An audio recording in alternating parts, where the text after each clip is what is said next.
காவல்துறை அதிகாரிகளுக்கு நம்முடைய காவல்துறையினுடைய மாவட்ட துணை கண்காணிப்பாளர் அவர்களுக்கு ஒரு வேண்டுகோள். தஞ்சாவூர் உள்ள வரக்கூடிய வண்டிகளை தடுத்து நிறுத்துறதா எங்களுக்கு போன் பண்றாங்க. கொஞ்சம் உடனே கவனம் கொடுத்து அவங்களை எல்லாம் அனுப்பிடணும் அப்படின்னு கேட்டுக்கிறேன். இது வரைக்கும் அந்த மாதிரி எந்த விதமான தொந்தரவு உங்களால எங்களுக்கு இல்லை. சின்ன சின்ன பிரச்சனைகள் இருந்தாலும் அது பெரிய இடையூறா இல்லை. அதனால வர்றவங்களை நிறுத்தாம கொஞ்சம் அனுப்பிவிடணும் அப்படின்னு கேட்டுக்கிறேன்.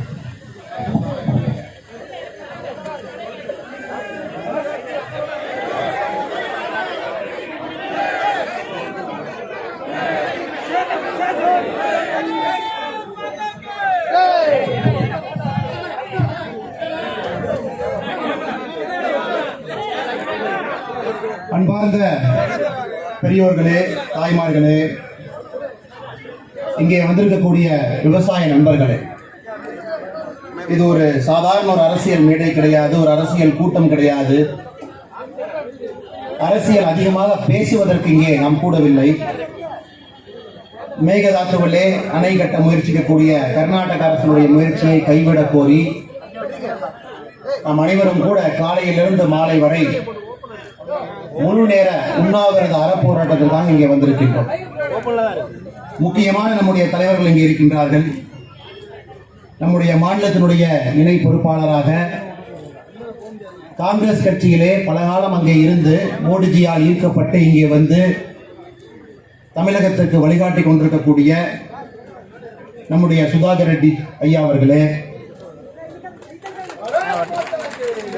மிக முக்கியமான தலைவர்கள் பாரதிய ஜனதா கட்சியை அரும்பாடுபட்டு வளர்த்தி கொண்டு வந்து தமிழகத்திலே திராவிட முன்னேற்ற கழகத்துக்கு சரிசமமாக நிறுத்தி இந்த நேரமும் கூட மக்கள் நம் பக்கம் வருவதற்கு தயாராகி விட்டார்கள். அதற்கு முழு காரணமாக இந்த கட்சியினுடைய முன்னாள் தலைவர்களாக இருந்த நம்முடைய ஐயா பொன் ராதாகிருஷ்ணன் அவர்களே, ஐயா சிபி ராதாகிருஷ்ணன் அவர்களே, தன்னுடைய உரிமைகளை எப்போதும் குரல் கொடுத்து பேசி தமிழக மக்களுக்காக துணை நிற்கக்கூடிய முன்னாள் தேசிய செயலாளர் ஐயா ஹெச் ராஜா அவர்களே,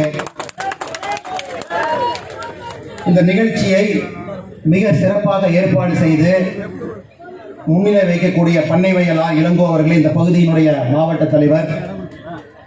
இந்த நிகழ்ச்சி இவ்வளவு தூரம் வந்திருக்கிறது என்றால் இரண்டு முக்கிய காரணக்கர்த்தர்கள். நம்முடைய மாநிலத்தினுடைய துணைத் தலைவர், டெல்டா பகுதியினுடைய சிங்கம் என்று இருக்கக்கூடிய நம்முடைய அண்ணன் கருப்பு முருகானந்தம் அவர்களே, விவசாயிகளுடைய தலைவராக இருந்து விவசாயிகளை ஒருங்கிணைக்கக்கூடிய அற்புதமான பணியை செய்து கொண்டிருக்கக்கூடிய நம்முடைய அண்ணன் ஜி கே நாகராஜ் அவர்களே, அண்ணன் புரட்சி கவிதாசன் அவர்களே, மாநிலத்தினுடைய துணைத் தலைவர், அண்ணன் சிவசுப்பிரமணியம் அவர்களே, மாநிலத்தினுடைய இணை பொருளாளர், அண்ணன் தங்க வரதராஜன் அவர்களே, மாநிலத்தினுடைய செயலாளர், அண்ணன் எம் எஸ் ராமலிங்கம் அவர்களே, அண்ணன் ஆர் விஜயராகவன் அவர்களே, இந்த மேடையில் இருக்கக்கூடிய மிக அற்புதமாக பேசி இப்போது அமர்ந்த ஐயா கார்வேந்தன் அவர்களே, முன்னாள் பாராளுமன்ற உறுப்பினரும் காங்கிரஸ் கட்சியிலே பல காலம் இருந்து இப்போது மோடிஜியால் ஈர்க்கப்பட்டு நம்முடன் பயணம் செய்து கொண்டிருக்கின்றார். முன்னாள் எம்பி, அவருக்கு நிகராக விவசாயத்தை பற்றி எனக்கு தெரிந்த தமிழக அரசியலை யாரும் இல்லை என்றுதான் சொல்வேன். நம்முடைய நாமக்கல் இருந்து வந்த கே.பி. ராமலிங்கம் அவர்களே, நம்முடைய கட்சியினுடைய மாநிலத்தினுடைய துணைத் தலைவர், அவருக்கே உரிய பாணியிலே அரசியல் பேசிக்கொண்டு உண்மையாலும் திராவிட முன்னேற்ற கழகத்திற்கு தினமும் ஒரு கேள்வியை கேட்டுக் கொண்டிருக்கக்கூடிய அண்ணன் வி.பி. துரைசாமி அவர்களே, மாநிலத்தினுடைய செய்தி தொடர்பாளர் மட்டுமல்ல, மிக தெளிவாக புள்ளி விவரத்துடன் அனைத்து விவாதத்திலும் கூட பேசி பாரதிய ஜனதா கட்சியின் நிலைப்பாட்டை எடுத்து சொல்லக்கூடிய நம்முடைய அண்ணன் நாராயண திருப்பதி அவர்களே, இங்கே வந்திருக்கக்கூடிய மாவட்ட தலைவர்களே,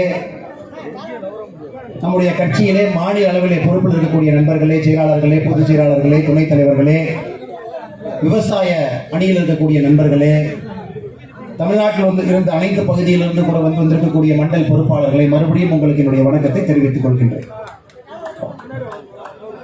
நாம் இந்த அறப்போராட்டத்தை அறிவித்த பின்பு பல அரசியல் தலைவர்கள் பல விதமான விமர்சனங்களை நம் மீது வைத்தார். பாரதிய ஜனதா கட்சி தமிழ்நாட்டின் மீது வைத்தார். ஒரு அரசியல் கட்சி தலைவர் சொன்னார், ஐயோ அண்ணாமலை, கர்நாடகா போய் அந்த டேமை கட்டுறதை நிறுத்து,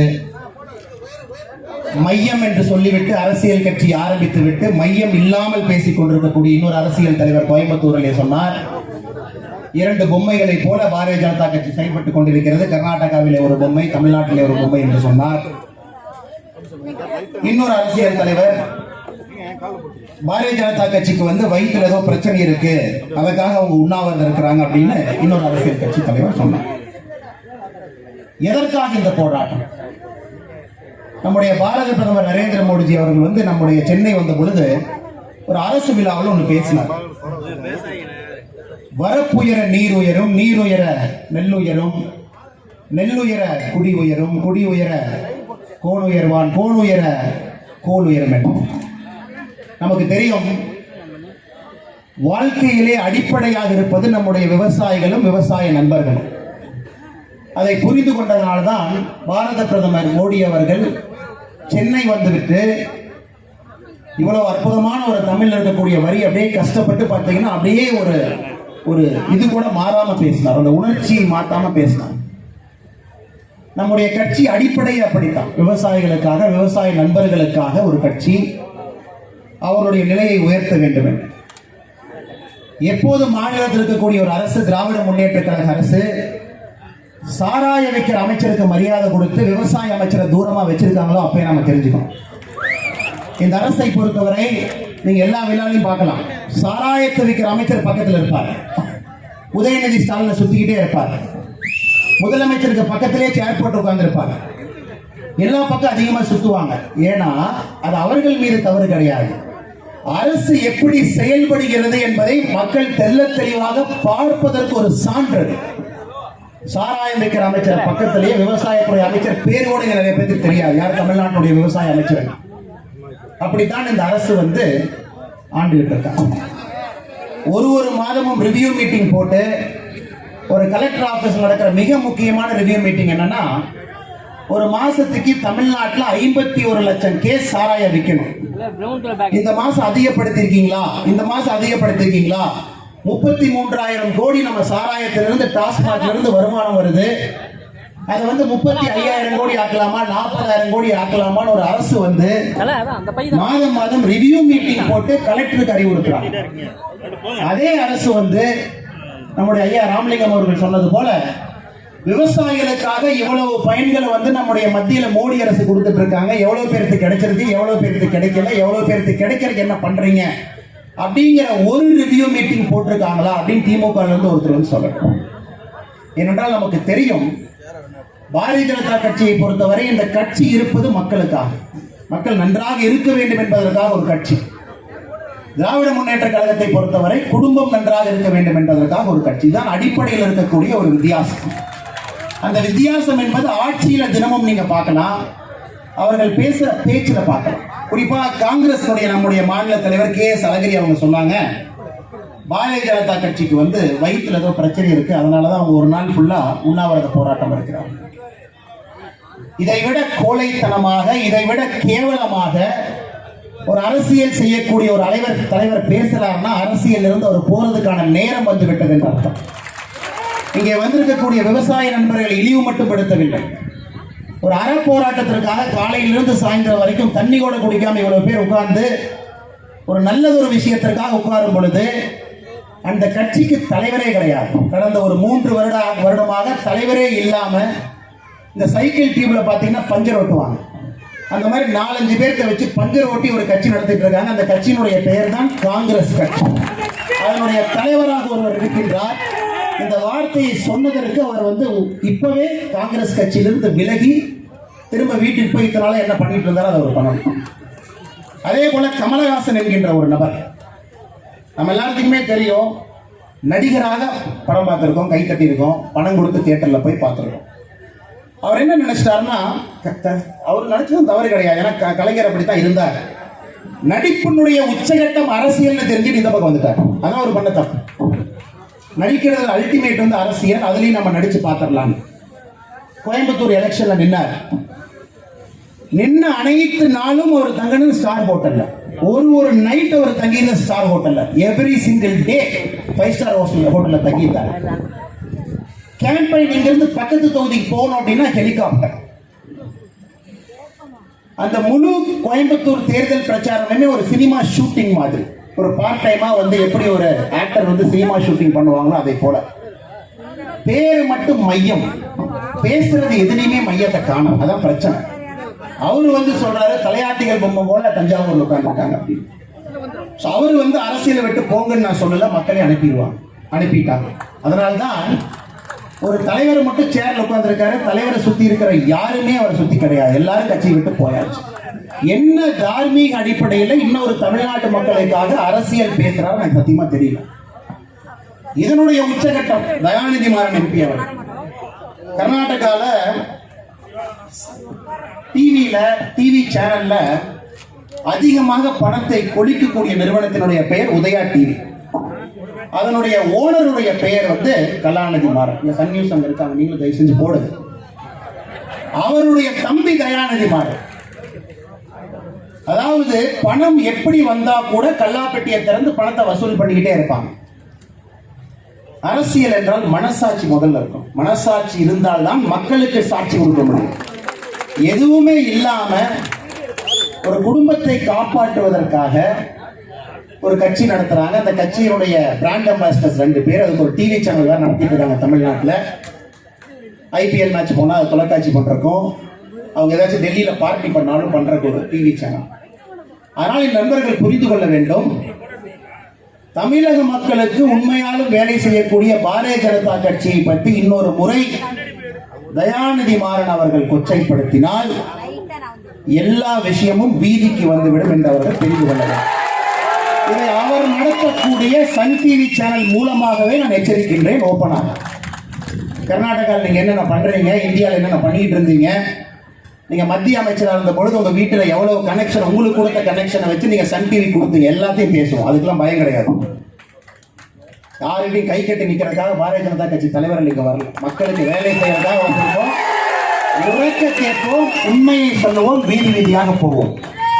எதற்காக நான் திரும்ப அழுத்தம் திருத்தமா பேசுறேன் அப்படின்னாங்க, இதை பற்றி கருத்து சொன்ன எந்த ஒரு அரசியல் கட்சி தலைவர்களுக்கும் கருத்து சொல்வதற்கு முகாந்திரம் கிடையாது. எந்த ஒரு முகாந்திரமே கிடையாது.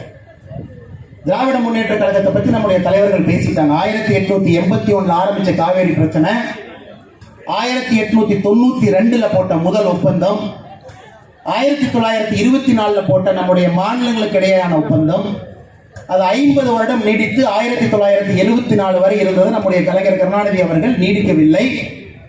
அதன் பின்பு உச்ச நீதிமன்றத்தில் வந்த தீர்ப்பை கெசட்ல போடுறதுக்கு எந்தவித முயற்சியும் எடுக்கவில்லை. எல்லாத்தையும் நாம பார்த்தோம். அதனால் திராவிட முன்னேற்ற கழகத்தை பற்றி நண்பர்களை தெரிந்து கொள்ள வேண்டும். விவசாயம் செய்யாமல், விவசாயத்தை பற்றி புரியாமல் ஆட்சி நடத்தக்கூடிய கட்சி வந்து திராவிட முன்னேற்ற கழகம். அதனால்தான் அந்த கட்சியிலே 30 ஆண்டு காலம் விவசாய அணியுடைய தலைவர், அந்த செயலாளர் தலைவர் என்று சொல்வார்கள். விவசாய அணியுடைய செயலாளராக இருந்தவர் இப்ப நம்ம கட்சியில விவசாயத்தை பற்றி அண்ணன் பேசிட்டு இருக்கார், கே பி ராமலிங்கம் அவர். அதனால் எங்களுடைய அறப்போராட்டம் என்பது கர்நாடக அரசை எதிர்ப்பு. இதற்கு முன்னால் இருந்த காங்கிரஸ் அரசு மேகதாத்துல நம்ம டேம் கட்டுவோம்னு சொல்லி சொன்னாங்க. சுப்ரீம் கோர்ட் வரைக்கும் அது போச்சு. இப்ப 2017 இருந்து சுப்ரீம் கோர்ட்ல இருக்கு. இப்போது இருக்கக்கூடிய அரசும் நம்ம டேம் கட்ட போறோம்னு சொல்லி சொல்றாங்க. எல்லாத்தையும் எதிர்த்து தான் நம்முடைய போராட்டம். கர்நாடக அரசை ஒட்டுமொத்தமாக எதிர்த்து. அங்கே இருக்கக்கூடிய எதிர்கட்சிகள், காங்கிரஸ் எதிர்கட்சி தலைவர் சித்தராமையா அவர்களும் டி.கே. சிவகுமார் அவங்களும் சொல்றாங்க, எதுக்கு போய் தமிழ்நாட்டுக்கு லெட்டரா எழுதி பர்மிஷன்லாம் கேட்குறீங்க, நம்ம பாட்டுக்கு டேமை கட்டிட்டு போயிடலாம், யாரும் தடுக்க முடியாது. அதையும் எதிர்த்து அங்கே இருக்கக்கூடிய ஜனதாதள கட்சியுடைய தலைவர் சொல்றாரு, யாரையும் கேள்வி கேட்காதீங்க, நாமளும் ஒன்னா சேர்ந்து டேம் கட்டுறோம். அதையும் எதிர்த்து அங்க இருக்கக்கூடிய அரசும் எதிர்கட்சிகளும் சேர்ந்து செய்ய முடியாத ஒன்றை செய்து விடுவோம் என்று நமக்கு சொல்லும் பொழுது நிறைய பேருக்கு தெரியும் அவங்களால செய்ய முடியாது. காரணம் என்னவென்றால் சட்டம் தெளிவாக இருக்கிறது. 1956 வந்த இன்டர்ஸ்டேட் ரிவர் டிஸ்பியூட் ஆக்ட், 2 மாநிலங்களுக்கு இடையில ஒரு நதியை வைத்து சண்டை போட்டால் எப்படி அந்த சண்டையை தீர்ப்பதற்காக ஒரு சட்டத்தில் தெளிவாக இருக்கிறது. தண்ணி எந்த மாநிலத்துக்கு போதோ அந்த மாநிலத்தினுடைய அதிகாரம் பர்மிஷன் இல்லாம டேம் கட்ட முடியாது. அதே போல காவிரியினுடைய மேலாண்மை ஆணையமும் மிக தெளிவாக சொல்லி இருக்கின்றார்கள், டேம் கட்ட முடியாது. நம்முடைய சென்ட்ரல் இருக்கக்கூடிய நீர்வளத்துறை அமைச்சர், வாட்டர் ரிசோர்சஸ் மினிஸ்டர், அவரும் தெளிவாக சொல்லியிருக்காரு, டேம் கட்ட முடியாது. அப்படி இருக்கும் பொழுது நம்ம அனைவருக்கும் தெரியும் டேம் கட்ட முடியாது. பட் எதற்காக இந்த அறப்போராட்டம்? ஆனா நம்முடைய விவசாய நண்பர்கள் ரொம்ப நல்லவங்க, தான் பிரச்சனை, ரொம்ப நல்லவங்க. யாரு என்ன சொன்னாலும் ஏமாறக்கூடிய வாய்ப்பு இருக்கு. ஏன்னா அவங்க எல்லாம் வானத்தை பார்த்து பூமியை பார்த்து விவசாயம் செய்யறவங்க, சூதுவா தெரியாது அவங்களுக்கு. டிஎம்கே காரங்க மைக் எடுத்து இல்லைங்க கட்டுவாங்கன்னா நம்பக்கூடிய வாய்ப்பு இருக்கு. இன்னொருத்தர் அரசியல் காரணத்துக்காக பயமுறுத்தினாங்கன்னா பயம் வர்றதுக்கு வாய்ப்பு இருக்கு. ஏன்னா நம்முடைய நாட்டில் மிகப்பெரிய தோல்வி என்பது விவசாயத்துறை தான். மோடிஜி வர்ற வரைக்கும் 2014 வரை உங்களுக்கு தெரியும், ஒரு விவசாயம் இழைச்சி தூணா துரும்பாயி காங்கிரஸ் ஆட்சியில் இருந்த பொழுது 2004 2014 வரை விதர்பால மட்டும் மகாராஷ்டிராவில் 50,000 பேர் சூசைட் பண்ணாங்க. கர்நாடகாவில் 20,000 பேருக்கு மேல, ஆந்திர பிரதேசில், ஒரிசால பட்டினி சாவு. மோடிஜி வந்ததுக்கு அப்புறம் ஒரு சாவை நீங்க காட்டு, ஒரு சாவு. 2014 2021 வரை 7 வருடம் முடிந்து விட்டது. ஒரு விவசாயி பட்டினி சாவால் இறந்து விட்டான் என்று நீங்க காட்டு கிடையாது. என்றால் அந்த ஆட்சி இருப்பதே விவசாயம் என்பதை அடிப்படையாக வைத்து மையமாக வைத்துதான் மோடிஜி அவங்க வேலை செஞ்சுட்டு இருக்கிறாங்க. சிறு குறு விவசாயிக்கு 6,000 ரூபாய் வருஷம். அதை தாண்டி உங்களுக்கு தேவையான யூரியா எல்லாம் முதல்ல போய் கடையில இருந்து அடிச்சு கை காலில் இருந்து வாங்கணும். எந்த தட்டுப்பாடும் கிடையாது. விவசாயிகளுக்கு மண்வள அட்டை வீடு தேடி வருது. அதையெல்லாம் தாண்டி மிக முக்கியமாக விவசாய சட்டம் நான் சாயந்தரம் பேசுறேன். அதை பேசி முடிக்கும் பொழுது எதற்காக விவசாய சட்டத்தை டிஎம்கே எதிர்க்கிறாங்க சில உண்மையை நாம் பேசும். விவசாய சட்டம் வந்துருச்சுன்னா நீங்களும் நானும் என்னுடைய சொந்த பொருளை உங்களுடைய சொந்த பொருளை போய் நல்ல விலைக்கு விற்கலாம். பட் இவங்க தான் கார்பரேட் கம்பெனி ஆச்சே. கார்பரேட் கம்பெனி இல்லாம யாராச்சும் ஒருத்தர் நேரடியாக வாங்குறது அனுமதிக்க மாட்டாங்க. சாயங்காலம் நாம் பேசுவோம். அதிகமாக நேரத்தை எடுக்க விரும்பவில்லை. இந்த அறப்போராட்டம் என்பது மிகப்பெரிய வெற்றி அடைந்திருக்கிறது. பாத்தீங்கன்னா எல்லா இடத்துலயும் போன் வருது. போலீஸ் பேரிகேட் போட்டு வெளியே நிறுத்திட்டாங்க, தஞ்சாவூருக்குள்ள விட மாட்டாங்க, நாங்க அங்கேயே பஸ் ஸ்டாண்ட் பக்கத்துல மறிச்சு நாங்க உண்ணாவிரதம் பண்றோம், நாங்க போன்ல பேசிட்டு இருக்கோம். இல்ல இந்த பந்தலுக்கு வாங்க, எந்த பப்ளிக் இடையூறு கொடுக்காதீங்க. போட்ட பந்தலை எல்லாம் தாண்டி எக்ஸ்ட்ரா நம்ம பந்தல் போட வேண்டிய நிலைமை பந்தலை போட்டுட்டு இருக்கோம். யாருமே வெயில நிக்க கூடாது. விவசாயிகள் அவர்கள் விவசாயத்துக்காக நம்ம வெயில் நின்று வேலை செய்யறது போதும். ஒரு அறப்போராட்டத்துக்கு வரும்பொழுது நிழல் இருக்க வேண்டும் என்பதற்காக அதை நடத்திக்கிட்டோம். இதெல்லாம் பார்க்கும் பொழுது இங்கே வந்திருப்பவர்கள் ஒரு பிரியாணி பொட்டலத்துக்கோ திராவிட முன்னேற்ற கழகத்தினுடைய டி ஷர்ட்டுக்கோ வரல. அவங்க செய்கின்ற விவசாய வேலைக்கு ஒரு நாள் ஒத்தி வைத்து விட்டு அவர்களுடைய நன்மைக்காக இந்த அறப்போராட்டத்துக்கு வந்திருக்காங்க. அதனால் எந்த ஒரு அரசியல் கட்சிகளும் தமிழக விவசாயிகளை கொச்சைப்படுத்த நாங்கள் விட மாட்டோம். கொச்சைப்படுத்தால் எங்களுடைய பதிலடி நேராக இருக்கும், தீர்க்கமாக இருக்கும். அவங்களுடைய பிசினஸ்ல இருந்து கை வச்சு பேசுவோம். இத்தனை நாளா பாலிடிக்ஸ்ல பாத்தீங்கன்னா மேம்போக்கா பேசிட்டு அப்படியே நீ எனக்கு ஃப்ரெண்டு நான் உனக்கு ஃப்ரெண்ட் அப்படின்னா அடிப்படை வரை போவோம். அடிப்படை வரை போய் பேசுவோம். நீங்க செய்த துரோகத்தை ஒன்னொன்னா பட்டியலிடுவோம். அதனால் அரசியலை எதிர்கொள்ளுங்க, அரசியலை விமர்சனம் வைங்க, பதில் சொல்றோம். எங்களுடைய கடமை. மத்தியிலே ஆளும் கட்சியாக, மாநிலத்தில் ஒரு எதிர்கட்சியாக எங்களுடைய கடமை நாங்க பேசணும். அது எங்களுடைய நோக்கமும் கூட. ஆனால் காழ்ப்புணர்ச்சிக்காக விவசாயிகளை கொச்சைப்படுத்தும் பொழுது எந்த காரணத்திற்கும் நாங்கள் பொறுக்க மாட்டோம். எங்களுடைய பதிலடி சமட்டியை போல் இருக்கும் என்பதை கூட நம்முடைய அனைத்து கட்சி நண்பர்களுக்கும் தெரிவித்துக் கொள்கின்றேன். இதே மேடையில எங்களோட காங்கிரஸ் கட்சி போராடினா சந்தோஷப்பட்டிருக்கோம். ஹெலிகாப்டர்ல போற கமலஹாசன் அவர்கள் இந்த மேடைக்கு ஒரு 5 நிமிஷம் விசிட் கொடுத்து தான் சந்தோஷப்பட்டிருக்கோம். ஏன்னா அவங்களுக்கு இதெல்லாம் செட் ஆகாது. வெயில்ல நிக்கணும், காலையில இருந்து சாயந்தரம் வரைக்கும் வேக்கும், 5 ஸ்டார் ஹோட்டலில் சாப்பிட முடியாது, கோஷம் போட முடியாது, அவங்களுக்கு அந்த ஃபேன் கிளப் இல்லை. அதனால் அவங்கள வரமாட்டாங்க. நண்பர்களே, நீங்கள் புரிந்து கொள்ள வேண்டும், உங்களுக்காக எப்பொழுதும் பாரதிய ஜனதா கட்சி உங்க கூட நிற்கும். நம்முடைய டெல்டா பகுதி விவசாய நண்பர்கள் கூட நாங்கள் நிற்போம். எந்த காரணத்திற்கும் கூட கர்நாடகாவிலே மேகதாத்துவிலே அணை கட்டுவதற்கு பாரதிய ஜனதா கட்சி தமிழகம் அனுமதிக்காது, எதிர்த்து நிற்போம் என்பதை மிக தெளிவாக உங்களுக்கு சொல்கின்றேன். நண்பர்களே, இங்கே வந்த ஒரு நண்பரின் பாதத்தை தொட்டு வணங்கி நன்றியை தெரிவித்துக் கொள்கின்றேன். காரணம் என்னவென்றால், அறப்போராட்டம் உண்ணாவிரதம் என்பதெல்லாம் தமிழ்நாட்டில் பழைய ஸ்டைல், அதெல்லாம் போயிடுச்சு. அதெல்லாம் காமராஜர் காலம். உடம்பை வருத்தி காந்திஜி இருந்தது போல ஒரு முழு நாளும் இந்த வெயில்ல நான் உட்காருவேன், நான் சாப்பிட மாட்டேன் அப்படின்னு சொல்ற துணிவு இருக்கின்ற ஒரு மனிதன் அனைவரும் தலைவன் தான். இந்த பந்தல்ல இருக்கிற ஒரு நண்பனும் ஒரு விவசாயியும் நீங்கள் தலைவர் தான். ஏனென்றால் உங்களுடைய உடம்பை வருத்தி கொண்டு, மனதை வருத்தி கொண்டு நல்ல ஒரு விஷயத்துக்கு வந்திருக்கின்றீர்கள். அதாவது எந்த ஒரு அரசியல் கட்சி உண்ணாவிரத போராட்டம் செய்யவே மாட்டாங்க, ஏன்னா கூட்டம் வராது. 50 பேர் வருவாங்க, 100 பேர் வருவாங்க. சாப்பிடாம சுகர் இருக்கு, பிபி இருக்கு, யாரும் வரமாட்டாங்க. பாரதிய ஜனதா கட்சி துணிந்து தான் உண்ணாவிரத போராட்டத்தை அறிவித்தது. ஆனா இவ்வளவு பேர் வருவீங்கன்னு நாங்கள் எதிர்பார்க்கவில்லை. இவ்வளவு பேர் வந்து அங்கங்கெல்லாம் மறிச்சு உண்ணாவிரதம் இருந்து பந்தல் போட முடியாம நம்ம தவிச்சிட்டு இருக்கிறத பார்க்கும் பொழுது தமிழ்நாட்டிலே நியாயம் செத்து விடவில்லை என்று தெரிகிறது. மக்கள் இருக்காங்க. தட்டி எழுப்ப வேண்டிய நேரம் வந்துவிட்டது. அவ்வளவுதான், தட்டி எழுப்பணும். 8% 12% எதுக்கு எடுத்தாலும் கமிஷன், எங்க போய் எதுக்கு நின்னாலும் லஞ்சம், யாரை பார்க்கணும்னாலும் பணம். கனெக்ஷன் இருந்தா மட்டும்தான் சென்னை.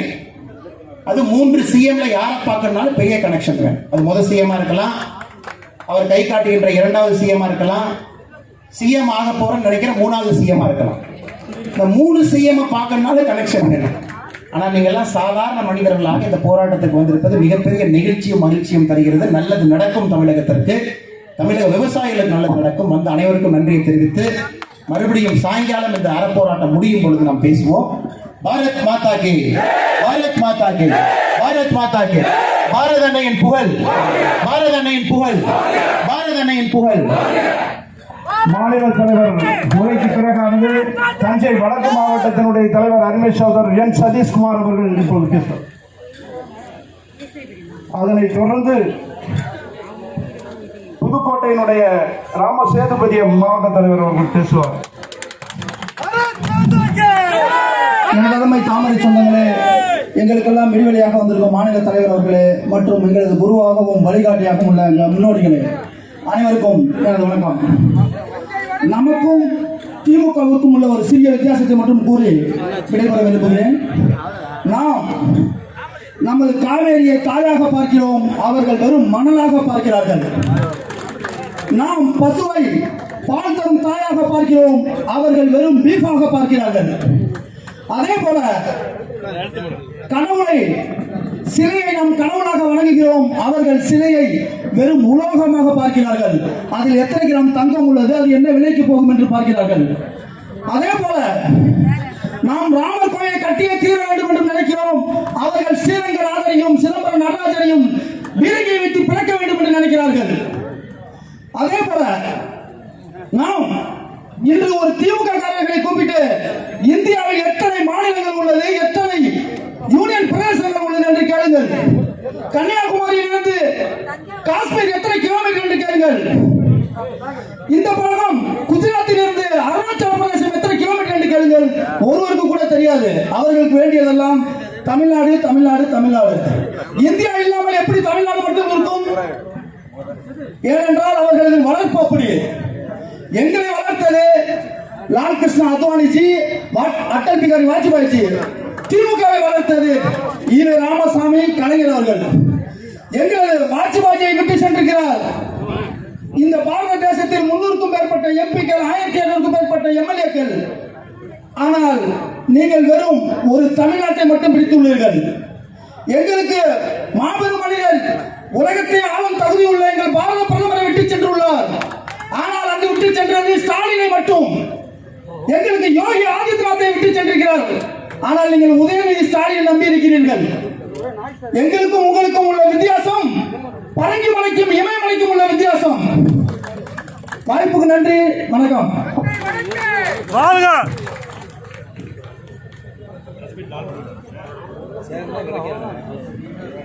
தற்போதைய செய்தி ஒன்று.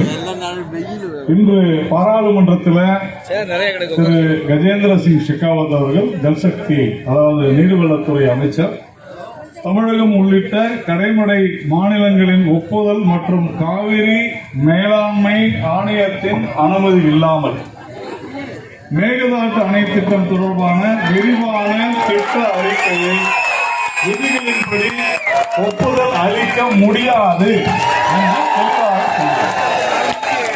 அடுத்தபடியாக புதுக்கோட்டை மாவட்டத்தினுடைய தலைவர் அருமேஸ்வர் ராமசேதுபதி அவர்கள் இப்பொழுது உரையாற்றுவார். மரியாதைக்குரிய நமது இளம் மாநில தலைவர் அண்ணன் அண்ணாமலை ஐபிஎஸ் அவர்களையும் மற்றும் வரவேற்பு இளங்கோவன் அவர்களையும் மற்றும் ஒருங்கிணைத்து நடத்தி கொண்டுள்ள மாநில தலைவர் அண்ணன் கற்பூர்ணன் அவர்களையும் வணங்கி மற்றொரு பேசுகிறார். ரயில்வே காலத்தினால் என்னுடைய 2 கோரிக்கையை மட்டும் நான் கூறிட்டு விடைபெறலாம்னு இருக்கேன். இந்த கோரிக்கையில் வந்து கல்லணையில் போடும்போது கோரிக்கை வெளியிட்டு போடும்போது 2 கோரிக்கை நம்ம வச்சோம் புதுக்கோட்டை மாவட்டம் சார்பாக. அதை மாநில துணைத் தலைவர் அண்ணன் கருப்பு முருகானந்தன் அவர்கள் உடனடியாக இந்த கோரிக்கையை வந்து இதில் சேர்த்தாங்க. ஒரு கோரிக்கை வந்து தைலமர காடு புதுக்கோட்டை மாவட்டத்தில் மட்டும் 2 லட்சம். இந்த ஏற்கனவே வந்து வனமாக தான் இருந்துச்சு. அந்த வனத்தை வந்து என்ன பண்ணாங்கன்னா அழிச்சிட்டு முழுக்க தைலமர காடுகளை வந்து போட்டாங்க. இப்போ அது கீழே ஒரு பாம்பு பள்ளி இது மாதிரி உயிரினம் கூட இங்கே உற்பத்தி ஆக மாட்டேங்குது. அந்த லெவலில் வந்து மோசமாக வந்து போயிடுது. அதனால அதை வந்து நாம் தமிழர் சில அமைப்புகள்லாம் அதை தவறாக வந்து சித்தரிச்சுக்கிட்டு இருக்காங்க. ஏன்னா அந்த காடுகள் 2 லட்சம் ஹெக்டேர் உள்ள அடிமனை வந்து சென்ட்ரல் கவர்மெண்ட், ஆனால் பராமரிக்கிறது கண்ணு போடுறது எல்லாமே எதுன்னு கேட்டீங்கன்னா ஸ்டேட் கவர்மெண்ட் சம்பளம் கொடுக்குறது எல்லாமே. அதனால இந்த குறுங்காடுகளை வந்து எங்களுக்கு அவசியம் வந்து இதை ஒதுக்கி தருமாறு அதை வந்து தமிழக பிஜேபி வந்து முன்னுரிமை விட்டு பண்ணுமாறு கேட்டுக்குவேன். இன்னொன்று வந்து காவிரி குண்டாறு இணைப்பு வேலை ஸ்டார்ட் ஆகிருக்கு. இந்த காவிரி குண்டாறு இணைப்பு வேகமாக நடந்துச்சுன்னா புதுக்கோட்டையுடைய ஹார்ட் ஆஃப் சிட்டி அதுக்குள்ளே வந்து காவிரி வாட்டர் வந்து உள்ளுக்கு வந்துடும். நம்ம புதுக்கோட்டை பெரியம்மா அது மாதிரி சின்ன ஏங்கல்லாம் அது பெருக்கிட்டு போயிடும். அதனால் காவிரி குண்டாறு இணைப்பு இது 2 கோரிக்கையும் நம்ம வச்சோம். 2 கோரிக்கையும் இந்த கோரிக்கை இந்த கூட்டத்தில் வந்து வச்சு நம்ம செஞ்சு விட்டாங்க அன்னை கருப்பு முருகன் அவர்கள். அதனால் இன்னொரே ஒன்று வந்து கோரிக்கையை சொல்லிட்டு நான் விடைபெற்றேன். அரசியல்னு சொல்லி 67க்கு முன்னால் வரைக்கும் அது சேவையும் தியாகமாக தான் இருந்துச்சு. 67க்கு அப்புறம் தான் அரசியலுங்கிறது இன்வெஸ்ட்மெண்ட்டும் ரிட்டர்ன்ஸாக ஆச்சு. அதனால் 67க்கு முன்னால் உள்ள சேவையும் தியாகத்தையும் உள்ள அரசியல் களத்தை பிஜேபி முன்னெடுக்கும் கூறி வாய்ப்புக்கு நன்றி வணக்கம்.